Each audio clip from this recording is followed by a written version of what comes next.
ഇത് മാസ് മോട്ടോഴ്സിൽ നിന്നാണ്. നമ്മൾ ഹീറോൻ്റെ പ്ലഷറുള്ള വണ്ടി ജനറൽ സർവീസായിട്ട് കയറ്റിയതാണ്. സർവീസിൻ്റെ ഭാഗമായിട്ട് നമ്മൾ എൻ്റെ എയർ ഫിൽറ്റർ ക്ലച്ചിൻ്റെ ഭാഗമൊക്കെ നമ്മൾ ചെക്ക് ചെയ്യാനൊക്കെ അയച്ചിട്ടുണ്ട്. എയർ ഫിൽറ്ററൊക്കെ അത്യാവശ്യം നല്ല ഫിൽറ്ററാണ്. ഹീറോൻ്റെ ഒറിജിനൽ ഫിൽറ്റർ തന്നെ കിടക്കണം. നമുക്ക് നേരടിച്ച് ക്ലീൻ ചെയ്തിട്ടാൽ മതി. പേപ്പർ ടൈപ്പ് ഫിൽറ്റർ നമുക്ക് ഇതിന് വന്നെ കേട്ടോ. അപ്പോൾ അത് നേരടിച്ച് ക്ലീൻ ആക്കിയിടാം. വലിയ പഴക്കമായിട്ടില്ല. പിന്നെ ക്ലച്ചിൻ്റെ ഭാഗമായാലും നമ്മൾ അഴിച്ച് ചെക്ക് ചെയ്യുന്നുണ്ട്. ഓയിൽ ലീക്കേജ് കാര്യങ്ങളൊന്നും ഇല്ല പ്രത്യക്ഷത്തിൽ. ഈ സൈഡിൽ ചെറിയൊരു നനവ് സ്റ്റാർട്ട് ചെയ്തിട്ടുണ്ട്, പക്ഷേ വലിയ പ്രശ്നമൊന്നും പറയാനില്ല. പിന്നെ അതേപോലെ തന്നെ ബെൽറ്റിൻ്റെ കണ്ടീഷൻ നമ്മൾ ചെക്ക് ചെയ്യുമ്പോൾ കമ്പനി ബെൽറ്റിൻ്റെ കിടക്കണം. പൊട്ടലോ കാര്യങ്ങളോ ഒന്നുമില്ല. ചെറിയൊരു വര പോലൊക്കെ വന്നു തുടങ്ങിയിട്ടുണ്ട്, പക്ഷെ നമുക്ക് തൽക്കാലം മാറ്റേണ്ട ആവശ്യമൊന്നുമില്ല, അത് തന്നെ യൂസ് ചെയ്യാം.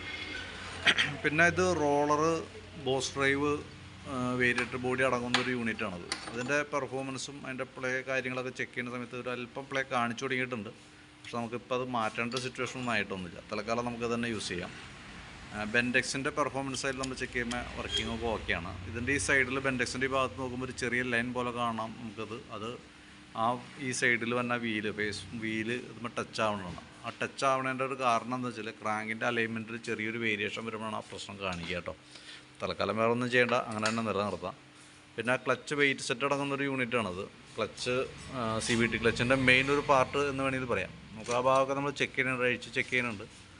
അതിൻ്റെ ടൈറ്റ് കാര്യങ്ങളൊന്നുമില്ല, പക്ഷെ നമുക്ക് ഇതുമ്പോൾ ഈ കിടക്കുന്ന ലൈനർ, അതായത് ഈ ക്ലച്ച് ഷൂ എന്ന് പറയുന്ന ഈ ഐറ്റം ഡ്യൂപ്ലിക്കേറ്റാണ്. അപ്പോൾ അതിൻ്റേതായിട്ടുള്ളൊരു ജർക്കിങ് വണ്ടി എടുക്കുന്ന സമയത്തൊക്കെ കാണിക്കുന്നുണ്ട്. കാരണം ഈ ക്ലച്ച് ഷൂ കൃത്യമായിട്ട് ഔട്ടറിനകത്ത് പിടിക്കാത്തൊരു കണ്ടീഷൻ വരും. ക്ലച്ച് ഔട്ടർ എന്ന് പറയുന്ന യൂണിറ്റ് അതിൻ്റെ ഉള്ളിൽ പിടിക്കാത്തൊരു സിറ്റുവേഷൻ വരും. അപ്പോൾ വണ്ടി ഒരു ജർക്കിങ് പോലെ കാണിക്കുന്നുണ്ട്. അത്രക്കാലം നമുക്കൊന്ന് ക്ലീൻ ആക്കിയിടാം. അപ്പോൾ തുടക്കം മാറിക്കോളും, എന്നാലും കുറേ കഴിയുമ്പോഴത്തേക്കും അത് വരും. ഇത് മാക്സിമം ഉപയോഗിക്കുക, അതിന് ശേഷം അത് മാറ്റിക്കളയാനാണ് മാർഗമുള്ളൂ കേട്ടോ. പരമാവധി പിന്നെ മാറ്റിയിടുന്ന സമയത്ത് ഒറിജിനൽ പാർട്സ് മേടിച്ചിടാനായിട്ട് ശ്രദ്ധിക്കുക. ഇതിപ്പോൾ കിടക്കുന്നത് ഇവിടെ നോക്കുമ്പോൾ അറിയാം, അതിൻ്റെ മാർക്കിങ് കൂടെ കിടക്കുന്നുണ്ട്. ഈ കിടക്കുന്നത് ഡ്യൂപ്ലിക്കേറ്റാണ് കേട്ടോ, കമ്പനി വന്ന മോഡലല്ല അത്. പിന്നെ അതിൻ്റെ ഈ ഭാഗത്തേക്ക് വരുമ്പോഴത്തേക്കും, എഞ്ചിൻ ഹെഡിൻ്റെ ഭാഗത്തേക്ക് വരുമ്പോഴത്തേക്കും ചെറിയൊരു നനവൊക്കെ ഉണ്ട്, പക്ഷേ മേജറായിട്ടുള്ള പ്രശ്നത്തിലേക്കൊന്നും എത്തിയിട്ടില്ല. കാർബേറ്ററിൻ്റെ സൈഡിൽ പെട്രോൾ സ്മെല്ലിൻ്റെ കേസൊക്കെ പറഞ്ഞിട്ടുണ്ട്. കാർബേറ്ററിൻ്റെ അവസ്ഥ മോശമാണ്. തൽക്കാലം നമ്മളത് അഴിക്കാനൊന്നും നിൽക്കണില്ല. കാരണം എന്താ വെച്ചാൽ ഓൾറെഡി നമുക്ക് ഈ മുമ്പ് ഓവർഫ്ലോൻ്റെ പ്രശ്നമൊക്കെ കാണിച്ചിരുന്ന വണ്ടിയാണ്. അപ്പോൾ അതുകൊണ്ട് തന്നെ നമ്മൾ തൽക്കാലം അത് സ്കിപ്പ് ചെയ്ത് വിടാണ്. സ്മെല്ലോ കാര്യങ്ങളൊന്നും പ്രത്യേകിച്ച് നമുക്ക് ഇവിടെ തോന്നണില്ല. ഓവർഫ്ലോൻ്റെ പ്രശ്നം ഇപ്പം നിലവിൽ കാണുന്നുമില്ല കേട്ടോ. അപ്പോൾ തൽക്കാലം അത് അങ്ങനെ തന്നെ നിലനിർത്താണ്. പിന്നെ ഫ്രണ്ട് ഭാഗത്തേക്ക് വരുമ്പോഴത്തേക്കും ഫ്രണ്ട് സസ്പെൻഷനൊക്കെ ഒന്ന് അഴിച്ച് ഗ്രീസ് ചെയ്യുന്നുണ്ട്. അതേപോലെ ബ്രേക്കിൻ്റെ ഭാഗമൊക്കെ നമ്മളൊന്ന് ചെക്ക് ചെയ്യുന്നുണ്ട്. ഫ്രണ്ടിൽ കിടക്കണ ലൈനർ അത്യാവശ്യം ഉപയോഗിക്കാനുണ്ട്. നമുക്കൊന്ന് ക്ലീൻ ആക്കിയിട്ടൊന്ന് റീസെറ്റ് ചെയ്തിട്ടാൽ മതി. പിന്നെ ഫ്രണ്ടിലെ സസ്പെൻഷൻ നമുക്ക് ലിങ്ക് ടൈപ്പാണ് വരാം. അപ്പോൾ അതും ഒന്ന് ഫുള്ളായിട്ടൊന്ന് അഴിച്ച് ഗ്രീസിങ് ഒക്കെ നടത്തി റീസെറ്റ് ചെയ്യുന്നുണ്ട്. അതൊക്കെ ഓൾറെഡി നമുക്ക് ജനറൽ സർവീസിൽ ഇൻക്ലൂഡാണ് കേട്ടോ. പിന്നെ ഹെഡ്ലൈറ്റ് ബൾബ് ചേഞ്ച് ചെയ്യണ കേസ് പറഞ്ഞിട്ടുണ്ട്. അതായത് മിൽക്കി വൈറ്റ് മോഡലിലേക്ക് ആക്കാനാണ് പറഞ്ഞത്. ഇതാണ് ആ മോഡൽ വരുമ്പോഴത്തേക്കും നമുക്ക് 250 രൂപയാണ് നമുക്ക് അതിൻ്റെ കോസ്റ്റ് വരാം.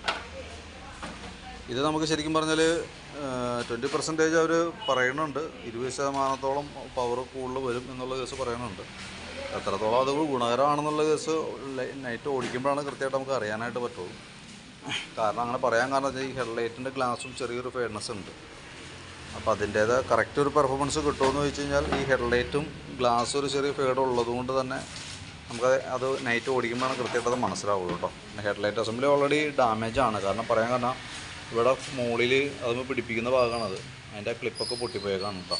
അപ്പോൾ തൽക്കാലം നമ്മൾ ടൈ എന്തെങ്കിലും ഇട്ടിട്ട് ബലപ്പെടുത്തി പിടയ്ക്കാത്ത രീതിയിലേക്ക് ആക്കി വയ്ക്കുക. പിന്നെ ബാറ്ററി ആയാലും ബാറ്ററി നമ്മൾ ചെക്ക് ചെയ്ത് പോകുന്നുണ്ട്. ബാറ്ററി നമുക്ക് പുതിയ ബാറ്ററിയാണ് ഇത് ഇരിക്കുന്നത് കേട്ടോ. അപ്പോൾ ഞാൻ 2024 മോഡലാണ് ആമറോണിൻ്റെ ബാറ്ററിയാണ് ഇരിക്കുന്നത്. അപ്പോൾ ഞാൻ അതിൻ്റെ വോൾട്ട് കാര്യങ്ങൾ പുതിയ ബാറ്ററി ആണെങ്കിൽ പോലും അതിന് ബാറ്ററി കൂടി നമ്മളൊന്ന് ചെക്ക് ചെയ്ത് പോകുന്നുണ്ട്. ജനറൽ സർവീസിൽ അത് ഉള്ളത് കൊണ്ടാണ് നമ്മളത് ചെക്ക് ചെയ്യുന്നത് കേട്ടോ. വോൾട്ട് മാക്സിമം നമുക്ക് 13 വോൾട്ട് വരെ കിട്ടുന്നുണ്ട്. 13.14. കാരണം ബാറ്ററി ടെസ്റ്റിലേക്ക് കൊടുത്തിട്ടുണ്ട്. ടെസ്റ്റിലേക്ക് കൊടുക്കുമ്പോഴും ഓക്കെ ആയിട്ട് തന്നെ കാണിച്ചാണ്. വാറണ്ടി ഉള്ള ബാറ്ററിയാണ്, പുതിയ ബാറ്ററിയാണ്. എങ്കിൽ പോലും നമുക്ക് സർവീസിൽ ബാറ്ററി ടെസ്റ്റ് ഇൻക്ലൂഡാണ്. അതുകൊണ്ട് കൂട്ടത്തിൽ ചെയ്ത് പോകണമെന്നുള്ളൂ കേട്ടോ. പിന്നെ സ്പാർക്ക് പ്ലഗിൻ്റെ ഭാഗമായി നമ്മളൊന്ന് അഴിച്ച് ക്ലീൻ ചെയ്ത് റീസെറ്റ് ചെയ്യുന്നുണ്ട്. ഇതിനകത്ത് നോക്കുമ്പോൾ അത്യാവശ്യം കാർബൺ ഇതിൻ്റെ ഉള്ളിൽ കാണുന്നുണ്ട്. അതിനൊരു കാരണം എന്താണെന്ന് വെച്ചാൽ വണ്ടിയുടെ എൻജിൻ്റെ ഓയിൽ കയറി ഫേസിൽ കയറി കത്തിപ്പോകുന്നുണ്ട്.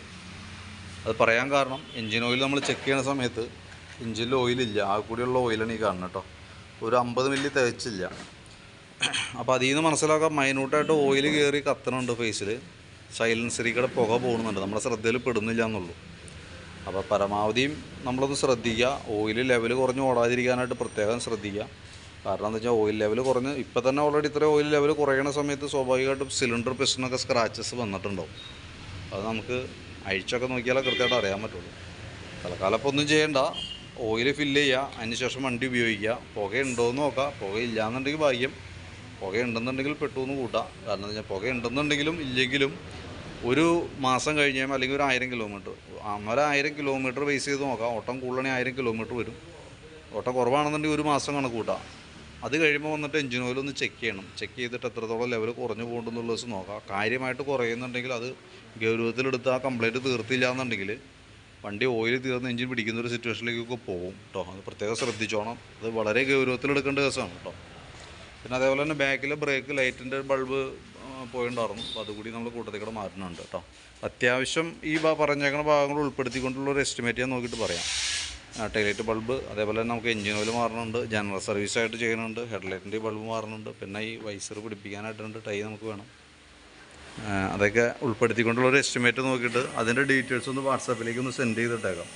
കുറച്ച് ലേറ്റായിട്ടാണ് തീരുള്ളൂ. വണ്ടി ഇച്ചിരി ലേറ്റായിട്ടാണ് കയറിയേക്കണേ. നമുക്ക് സർവീസ് ഇത്രയും ഭാഗങ്ങൾ ചെയ്തു വരുമ്പോഴത്തേക്ക് ഏകദേശം നമുക്ക് 2 മണിക്കൂറോളം നമുക്ക് താമസം വരുന്നുണ്ട് ഒരു വണ്ടിക്ക്. അപ്പോൾ അതിൻ്റേതായിട്ടുള്ള പ്രോബ്ലംസാണ്. വർക്ക് കംപ്ലീറ്റ് ആയും വിളിക്കാം. എൻ്റെ എസ്റ്റിമേറ്റും വാട്സാപ്പിലേക്കും സെൻഡ് ചെയ്തിട്ടേക്കാം കേട്ടോ.